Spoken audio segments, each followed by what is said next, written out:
Assalamualaikum warahmatullahi wabarakatuh. Perkenalkan, saya Elsa Zahra dari kelas 1G Manajemen. Di sini saya ingin memberikan tips bagaimana cara meningkatkan manajemen organisasi dalam perusahaan. Manajemen organisasi adalah suatu rangkaian kegiatan yang dilakukan perusahaan untuk mencapai masing-masing tujuan yang telah direncanakan. Teori manajemen organisasi ini dipercaya mampu untuk melancarkan aktivitas pekerjaan yang efektif dan efisien. Terdapat beberapa tips, yaitu yang pertama, promosikan karyawan yang tepat. Agar meningkatkan manajemen organisasi, tips yang pertama bisa kita lakukan adalah memilih karyawan yang tepat untuk dipromosikan. Untuk memilih orang ini, menjadi karyawan yang teladan saja tidak cukup, sebab manajer harus mengidentifikasi siapakah orang yang telah memenuhi standar kompetensi dan diandalkan untuk memimpin rekan kerja yang lainnya.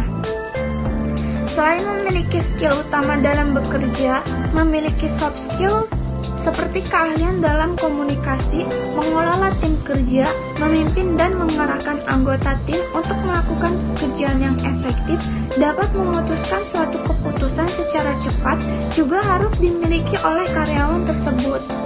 Kemudian tips yang kedua, sediakan alat yang tepat. Dalam hal ini, penyediaan alat yang dimaksud adalah perangkat lunak pengelolaan sumber daya manusia untuk membantu manajemen perusahaan dalam mengidentifikasi karyawan mana yang berhak untuk mendapat pelatihan guna untuk meningkatkan kinerjanya. Kemudian tips yang ketiga, membuat struktur organisasi.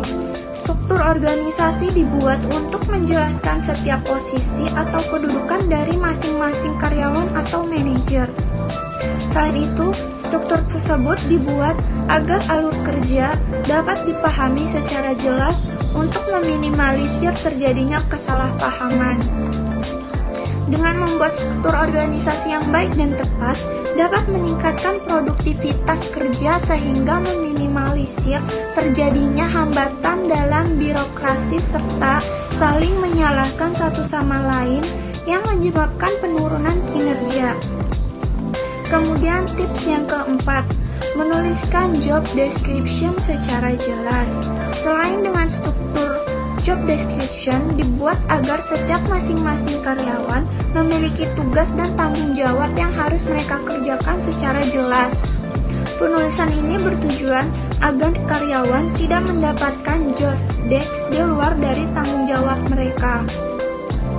Adanya job description ini untuk memudahkan manajer untuk menunjuk anggotanya dalam memberikan tugas.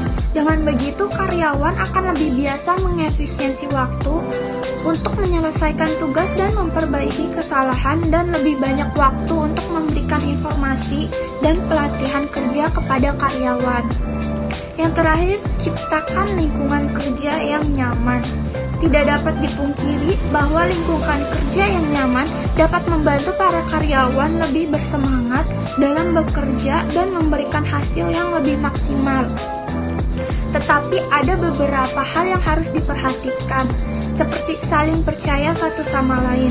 Baik manajemen perusahaan ataupun karyawan tentu harus saling memupuk kepercayaan satu sama lainnya.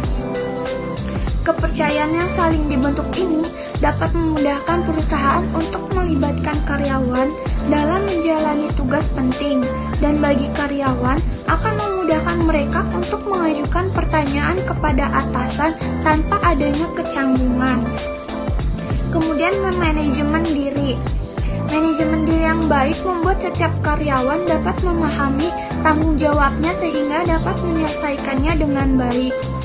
Agar setiap karyawan bisa menerapkan manajemen diri yang baik, perusahaan bisa menerapkan beberapa pekerjaan yang dapat mereka kelola sendiri, seperti memperbarui data dirinya, mengajukan izin atau cuti, dan pekerjaan yang lainnya. Kemudian pemberdayaan. Dalam hal ini, melibatkan seluruh pihak mulai dari manajer sampai karyawan untuk ikut serta dalam membuat keputusan. Pemberdayaan akan mendorong manajer dan karyawan untuk mengetahui hal apa yang harus mereka kerjakan dan mengetahui kesalahan apa yang mereka perbuat, sehingga mereka bisa menemukan solusi yang tepat untuk menyelesaikan masalah tersebut. Ya, itu saja tips dari saya. Semoga bermanfaat. Sekian dan wassalamualaikum warahmatullahi wabarakatuh.